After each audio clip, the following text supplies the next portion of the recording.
The forest was quiet that September day in 1997, save for the rustling of leaves underfoot as a father and son tracked deer. Through North Carolina, U.S. Piasca National Forest. Their hunt took a grim turn near the Stony Fork picnic area when they stumbled upon a shallow grave beneath a towering pine, wrapped in a tattered blue blanket, partially scattered by wildlife, were human remains, bones bearing. The unmistakable marks of a violent end among them lay $167 in cash, a blue and black backpack, and clothing, suited for a trek through the wilderness. A wedding ring glinted faintly in the dirt. 500 miles away in Philadelphia, Judy Smith had vanished 5 months earlier, leaving behind a life, a husband, and a mystery that would defy explanation. This was no ordinary disappearance. This was Judy's story, a tale of love, loss, and unanswered questions that would haunt all who knew her. Judith Judy Lois Eldridge entered the world on December 15, 1946, in Hyannis, Massachusetts, a woman destined to leave an indelible mark on those around her. With a warm smile and a heart full of compassion, she carved her own path, putting herself through college to become a home healthcare nurse. Life hadn't always been kind. 2 divorces by 1986 left her with 2 grown children, Craig and Amy, from her second marriage. But Judy was resilient. Her kindness shone through in her work, especially when she cared for a man recovering from throat surgery. It was through this patient that she met Jeffrey Smith, the man, son, and a lawyer who saw in Judy a rare gentleness. She was so good to my father, Jeffrey would later recall, his voice thick with memory. I couldn't help but fall for her.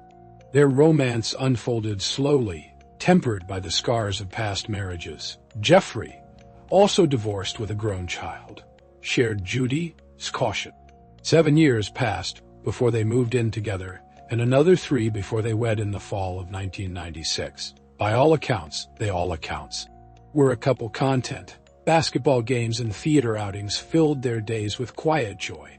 But beneath the surface, some whispered of more. Poise. Strains. Carolyn Dickey, a friend, later hinted. Their marriage was tenuous. Something might have pushed her to need space. Most, though, saw only harmony, including Judy's daughter Amy, who called Jeffrey an honest man who wouldn't even cheat on his taxes.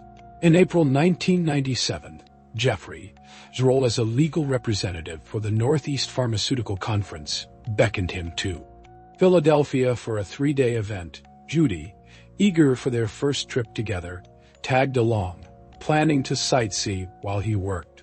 The journey began with a hiccup. Judy forgot her driver's license, a new FAA requirement barring her from their 1:30 p.m. flight from Boston. Go ahead, she urged Jeffrey, her tone light. I grab it and catch the 7:30. She arrived that evening, flowers in hand.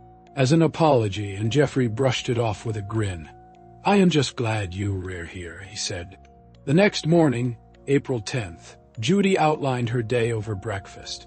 I'll visit the Liberty Bell, maybe Independence Hall, she told Jeffrey, her eyes bright with anticipation. They agreed to meet at 5:30 p.m. back at their hotel for a cocktail party. Jeffrey kissed her goodbye and headed to his conference, unsuspecting that those would be their final words. By 5:30, the hotel room stood empty.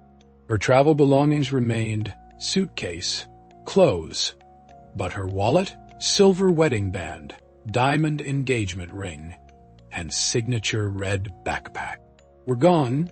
Jeffrey assumed a mix-up, checking the party downstairs, then the room again, his unease growing with each fruitless trip.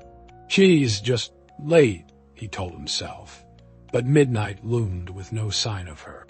Desperate, Jeffrey hailed a cab to trace the Philly Flash bus route she plan to take, peering into the night for a glimpse of her. Familiar figure, nothing. He tried the police, but they waved him off. Wait 24 hours, they said dismissively. Undeterred, he appealed to Philadelphia Mayor Ed Rendell and Rep. John Purcell, both at the conference, moved by his plea. They pressured the police into action. By morning, Judy's disappearance was official, and the search began. Theories swirled as eyewitness accounts trickled in, each more puzzling than the last. A hotel worker recalled Judy asking about the flash bus. A driver confirmed dropping her near the hotel at 3 p.m. Then came stranger tales. A woman resembling Judy seen at a Greyhound terminal. Another speaking in tongues claiming the emperor would wire her money. A homeless man swore she slept beside him. On a bench, Craig, scouring the city with Amy, once chased a look-alike across the street, only to find a stranger staring back in New Jersey's Deptford Mall, 22 miles away. A cashier remembered a woman with a red backpack shopping for her daughter, joking about her picky taste. A detail Amy later confirmed, but then confusion. The woman tried to leave with a young girl, insisting she was hers, before vanishing into the crowd. Back in Philadelphia, suspicion briefly fell on Jeffrey, but flight records and witnesses placed Judy in the city. He returned to Massachusetts, hiring private investigators and plastering the region with flyers. The nights are the hardest, he confessed, surrounded by her things, being alone in our house, seeing all of her. Amy echoed his grief. Mom seemed happy. Jeffrey's a good man yet. Carolyn's words lingered. Had Judy sought escape? Months passed with no answers until that September day in Piaska National Forest. The remains bore signs of stabbing. The victim, a woman aged 40 to 55, with a severely arthritic knee, Judy's hallmark. Dental records and her wedding ring confirmed it. But the scene baffled. She wore hiking gear, not the outfit Jeffrey last saw, and carried a new backpack, her red one missing sunglasses. Her family didn't recognize. Sat beside $167. Untouched. How had she traveled 600 miles? Why? Sightings in Asheville, North Carolina added layers to the enigma. John Stucker, a cashier, described a cheerful Judy. She said her husband was an attorney at a convention in Pennsylvania, and she decided to come down here. A deli owner recalled her buying sandwiches and a toy truck with cash from a gray sedan. Credible, police thought. But where did the car come from? Who was the toy for? Investigators pondered scenarios. Had Judy, in a midlife unraveling, fled to reinvent herself? Jeffrey bristled. That's not her. Stranger's attack seemed plausible, or perhaps a planned meeting gone wrong. Some pointed to Gary Michael Hilton, serial killer active nearby, though no link solidified. Jeffrey, despite health woes, was never charged. Logistics ruled him out. Years ticked by, the case growing cold. Jeffrey died in 2005, the truth buried with him.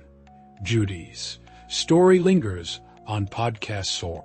In true crime shows like Unsolved Mysteries, a tapestry of facts and shadows. Her arthritic knee carried her far, but to where and what? The forest holds its secrets, and Judy Smith remains a name whispered in wonder, a mystery etched into the earth 600 miles from where she began.